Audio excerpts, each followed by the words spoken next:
ইরানে ইসরায়েলের সম্ভাব্য হামলা নিয়ে নতুন তথ্য দিয়েছে মার্কিন গোয়েন্দা সূত্র। তারা জানিয়েছে, ইরানের পরমাণু স্থাপনায় হামলার প্রস্তুতি নিচ্ছে ইসরায়েল।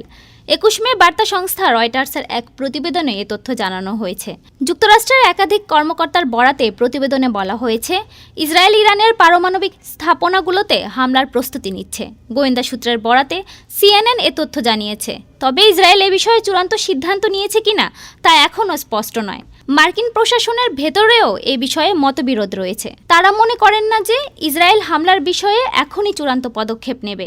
রয়টার্স জানিয়েছে, তাৎক্ষণিকভাবে এই প্রতিবেদনের সত্যতা নিশ্চিত হওয়া যায়নি।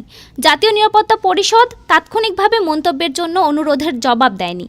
ওয়াশিংটনে ইসরায়েলি দূতাবাস এবং ইসরায়েলি প্রধানমন্ত্রীর কার্যালয়েও এ বিষয়ে তাৎক্ষণিকভাবে কোনো মন্তব্যে সাড়া দেয়নি।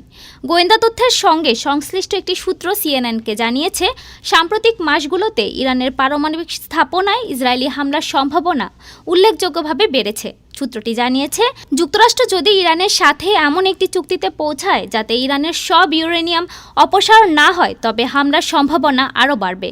মার্কিন প্রেসিডেন্ট ডোনাল্ড ট্রাম্পের প্রশাসন ইরানের পারমাণবিক কর্মসূচি নিয়ে কূটনৈতিক চুক্তির লক্ষ্যে ইরানের সাথে আলোচনা চালিয়ে যাচ্ছে।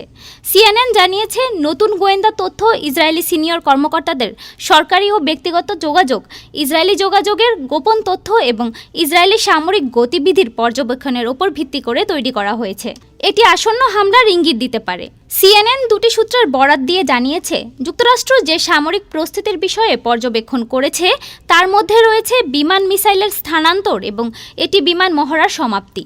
এর আগে ২০ মে ইরানের সর্বোচ্চ নেতা আয়াতুল্লাহ আলী খামেনি বলেছেন, ইউরেনিয়াম সমৃদ্ধকরণ বন্ধ করার জন্য যুক্তরাষ্ট্রের দাবি অতিরঞ্জিত এবং অগ্রহণযোগ্য। নতুন পারমাণবিক চুক্তির আলোচনা সফল হবে কিনা তা নিয়েও সন্দেহ প্রকাশ করেছেন তিনি।